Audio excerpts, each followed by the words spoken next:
What happens when a popular rock radio DJ retires, sells everything, and with his wife takes off in an RV to see America? Ho, ho, ho! It's the Rockin' the RV Life podcast with Jeff and Patti.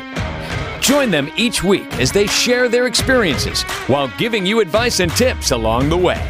Thank you very much. You know, living in an RV, which is what we do, is a lot of fun. We enjoy it, don't we? We do. And why is that? Oh, it's not everybody's cup of tea. No, it's not. I love it because I think it's just an adventure. You know, you just take your house with you and everything, and you don't have to turn around and go back home. You know, Right. It's just, I don't know, I love that. Well, we used to go on vacation, and we'd only have a week.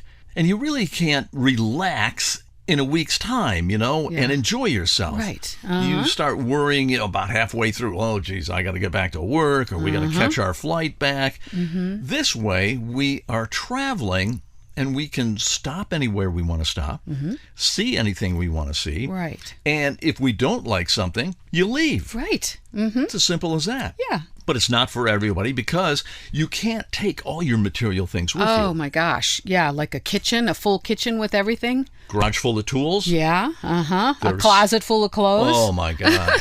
You have to give up a lot in order to do this, but, you We've know. been able to do that. Yeah, we're fine. And we love it. like doing it. Yeah. Well, we have a new RV. We bought a Newmar Baystar. It's a 2021, got it in January. It's a 3014, so it's about 30 feet in length. It's a Class A motorhome. And we're really enjoying it, but slowly but surely, some issues started to crop up. We thought, oh, let's buy new. We won't have any Yeah, problems. what could go possibly wrong with a brand new RV, right? Oh, no. We have found out that there's issues with all RVs. Yeah. That's what everybody tells us. Oh, yeah. Whether it's a trailer, a van, Whether it's new or used. yep, A class, B class, C Yeah. class, it doesn't matter. There's always issues, which makes me think, why isn't there more quality control on That's these? a good question. Or are there so many parts on these that there's more that can go wrong? Right. And- Good question. Although some companies are worse than others. That's true. You know, there's... We got to get into that sometime. Yeah, we definitely will. Because we have learned the brands that you want to stay away we from. have. Yep, we've learned a lot. And we've learned about even the good brands and how they have problems. Yeah. But they all have warranties, and that's helpful. But getting service on an RV, it's tough because Yeah. 1,600 RVs are sold each day. There's Gosh. not enough places to Oh, my service gosh. them. To get a service appointment, sometimes it's, 3-4 months out. The company that made our RV, Newmar Corporation, actually has a huge service center in Patti, Indiana, which was really about 4 hours from where we were in Ohio. Right. So because we were having some issues and we wanted that warranty work done, we thought it would be wise to go Just to go Patti there. and go to their factory service Right. We place. had to make the appointment way ahead of time. Oh, I think about a few weeks maybe. Yeah. But we got in and left Ohio and made our way there. Went to Patti, Indiana, and we were really surprised at what we saw from Newmar Corporation. They have, I think, at least a 50-bay Yeah. RV service center. Oh, yes. It It's is huge. all brand new. You could eat off the floor. Oh, it's so clean in there. It's incredibly impressive. It's a really cool process what they do because they have a campground right across the street from it. So you go in there and you stay for free. you pick out a spot. It's all full hookups. You've got your electric, water, sewer. The day that you're going to be serviced, they arrive at 6 a.m. That morning. Yep. The technician comes to the RV and goes over everything that you need to have done. Yeah, and then they take it inside the big service center and they've got it for the day. And you go to the customer lounge and hang out there all day if you want. They have coffee, they have Wi-Fi, and a lot of people just go and explore the area. Yes. Then they bring the RVs back around 2:30, 3 o'clock, and they return them to you, and you spend the night in your RV. And it starts all over the next morning at 6 o'clock. They come out at 6 o'clock, and day number 2 Yep. commences. And we had some issues. We had a front leveling jack on the driver's side that was leaking hydraulic fluid. Yep, had to get that fixed. What are leveling jacks? Well, most every trailer and RV have leveling jacks. Some are mechanical. You have to put them down. You can crank them down. There's 4 of them, 2 behind the back wheels, 2 behind the front wheels. Yeah, and then some are automatic like ours. Right. You just push a button and it automatically levels the coach.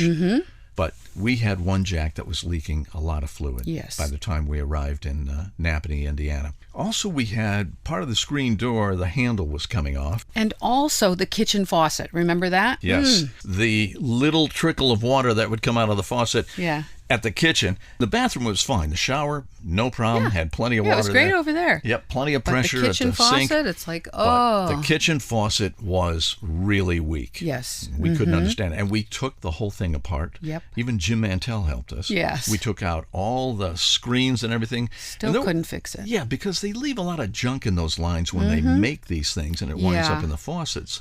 Didn't make a difference. Right. Also, the driver's seat. It's a power seat. It's supposed to turn all the way around so that it faces the inside of the RV. You can watch TV on it if you want. Just gives you more seating. When we turned ours, the wires underneath got pinched. Yeah, they got pinched, crimped, whatever, and shorted out. Luckily, it didn't blow a fuse. Yeah. But it started to get very hot on those wires under there. Good thing we figured that out. I was able to isolate those wires and wrap them and get it back to working.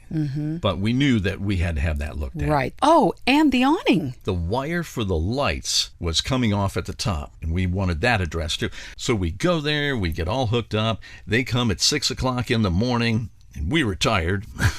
Oh, yeah. They take the RV, but they also gave us an option. If we wanted to, they could shorten the amount of time that it would take to fix the RV if we stayed in a hotel. And they just immediately start working on it at 6 in the morning. Yeah, so we thought, okay, we'll do that for a couple nights. Let's get a hotel. Yeah. And Newmar's really nice. They have a list of hotels that'll give you like 10% off. You found a hotel. Oh, I did. It was really nice. It was on a lake. It was on a lake in Syracuse, Indiana. Yes. And we went there. We are dead tired. It's 1 o'clock in the afternoon. Walk in. It's like, wow, this is a nice place. It was really beautiful. Yeah. It really was. And there were a couple of gals behind the desk, and they're talking and playing on their phones and everything. And we start talking to them. Oh, hey, it's great to see some customers. We haven't had any customers. The hotel is, nobody's here. And, oh, great. So you have rooms. Yep, we sure do. So we decided we were going to stay there. And Patti says, can we have the room now? I think it was about 1 o'clock and check-in time is 3. And the girl goes, no. We can't give you the room. Not until 3 o'clock. I said, we just want to go up and take a nap because we're really tired. Yeah, and I said, but the room's available. It's ready to go, right? It's all clean. Yeah. And they go, yep, it is. Nope, you can't have it. Can't have it until 3 o'clock. It was like, what?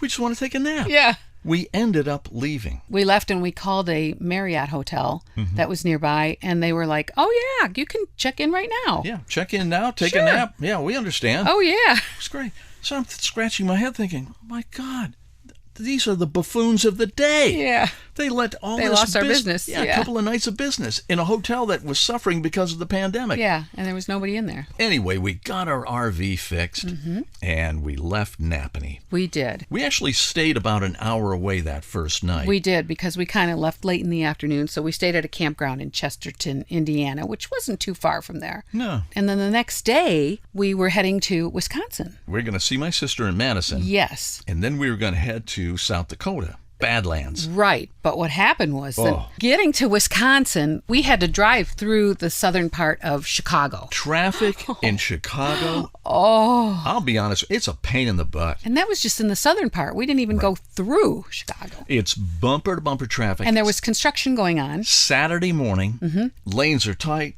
construction, and I notice a truck next to me on the semi. right side is signaling to try to get over into my lane because his lane is going to exit only. Well, I am blocked in by 2 other lanes of traffic on my left. Yeah, we had nowhere to go. Nope. And he just came over. He drifted toward us, and it was really interesting because our mirrors hit.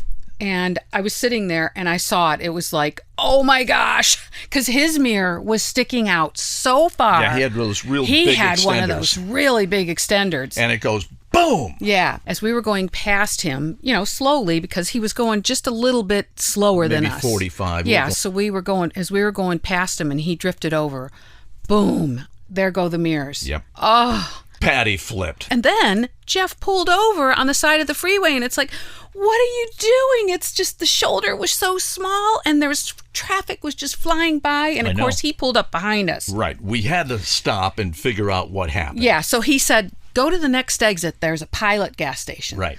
We get on the road again, and we miss the exit. And we go past the exit. We had to go another exit, get off, turn around on those residential streets. Go back to the and Pilot. then come back to the Pilot, and he was sitting there waiting. So we pulled in, and we didn't have much damage. We just had a smudge on the mirror, which we were able to rub out. It kind of bent our mirror in, but we were able to push it back. Right. Ours was fine. His was more damaged. His was really damaged. Yeah, his was all broken and everything. Yeah. So we're there with him talking a little bit, and he goes, I'm going to call the police. Because I didn't think we had that much damage or anything to call the police. I mean, I wouldn't have called the police. He says, I'm going to call the highway patrol. He says, that's what my trucking company wants me to do. So the highway patrol shows up, the Indiana State Troopers, and he was a pretty nice guy. He immediately came over to me because I was standing by my RV and the truck driver was standing by his truck a little further away. And he asked me what happened. Well, I told him the story and everything, and then he went over to the truck driver, and then he came back over to me. And he goes, he says, that truck driver told me that was your fault and that you admitted that it was your fault. And I was like, huh? He says, but you know what? I believe you because I've been doing this for 30 years. You looked me in the eye, told me the story. When I was talking to him, he wouldn't look me in the eye. He was all nervous and fidgety. So that's what we had to deal with that day. Yeah. It took us about an hour, maybe an hour and a half. Yeah, we were delayed an hour and a half. Yeah, traffic investigator came by. Yep. And all that. Finally, we were able to get back on the road. Yes. And we didn't have any more issues after that. He was not happy. He was, ooh. Yeah, I don't know why, but... Because he would get in trouble with the trucking company, Probably. I'm sure. So Yeah. I'm sure they weren't too happy about that. So we got on the road and drove through Chicago. We really don't like driving through Chicago. Oh. The roads are terrible. They're bumpy. There was one rut that, thank God, we're only going 10 miles an hour that we went through. It was a big hole in the road. Yeah. And I'm thinking, man, if you would hit this, or if a motorcycle would hit this at 50 or 60 miles, somebody would get killed, And we headed up to Madison. Yes. Spent some time with my sister up there. That's a great town. Yeah, that was fun. And then it was on to South Dakota because we wanted to go to the Black Hills and Badlands and Wall Drug. Yep. Oh, yeah. Wall Drug. It's all you see all these signs along the road. Wall Drug, See the giant rabbit. See this. That. But when we turned into Badlands, that was amazing. It's a national park. And there's a reason it's a national park. It is fantastic. Yeah, it's beautiful. It is just breathtaking. Oh, yeah. And you'd been there with Mackenzie prior. This was my first visit there. Right. I was knocked out. Oh, yeah. It was beautiful. So we found a campground in Badlands called Badlands Interior Motel and RV Park. Because the little town is called Interior. Right. And when Mackenzie and I were there, we stayed at the same campground. So I said to Jeff, we have to stay there where Mackenzie and I stayed. So we did. We loved it. It was a really great little campground. The owners were awesome. Oh, they were so nice. Yeah, they'd come over in the evening. We'd have a fire going. Hang out with us. They were so fun. Yep, tell stories. I have a story for you. Oh, you do? I do. We like to walk around campgrounds for exercise and just to check everything out, see what's new, see what's going on. We're a bit. Oh, we're a little nosy, but it's fun. You never know who we're going to meet. So we were walking around, and there was an SUV that was pulling an Airstream. We looked at the license plate. They were Ohio. Yeah. And the license plate frame said Claiborne. Claiborne Auto Stores. I actually do commercials for them. Yes. Now, this is the area that we are from.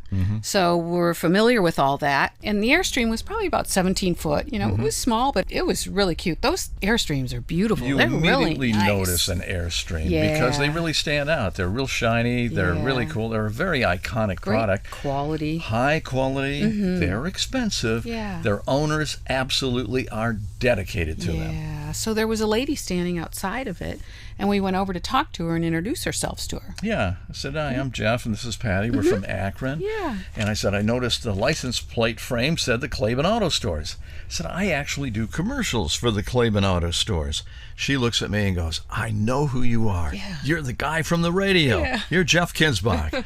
She says, my name is Joan Oldham, and my husband is Scott.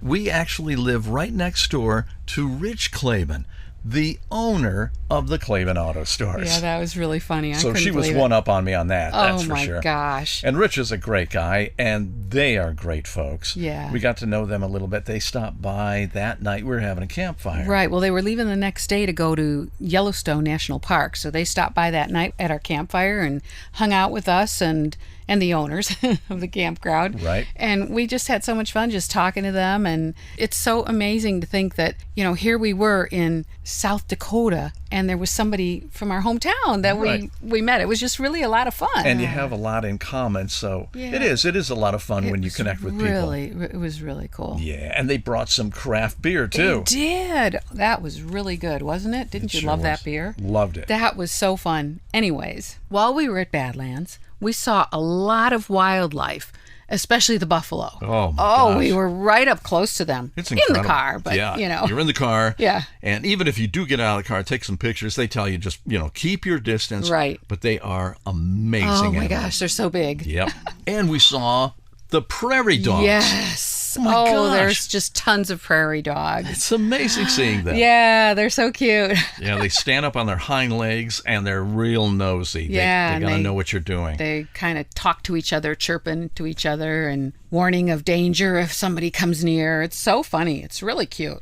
Badlands National Park also is an awesome place if you like to hike. Oh, remember the hike we took? Oh, it was called the Notch Trail. It's a must. Oh, yeah, that was really beautiful. Now, it's not the most easy trail. No, it's not. It takes you through a scenic canyon, and then you have to climb up a wooden ladder. A wooden and rope ladder. Yeah. It's not the easiest thing to do. It's not too difficult. No. And then you take a brief walk along a cliff trail, and it ends with a beautiful view of the Badlands. It opens up, and then all of a sudden, you're incredible. Way up high, and you're overlooking the Badlands. The ending is absolutely amazing. It really is. Yeah, so you turn around and come back. It's not like a loop. And some of those cliffs are a little steep. Yeah. So there's a little drama in this. Uh-huh. It really is. Highly recommend. You saw a snake on the trail. Oh, I did, yes. So, whenever you're in a national park, out west, whatever, be careful of snakes. Yeah, right. It wasn't a bad snake. No,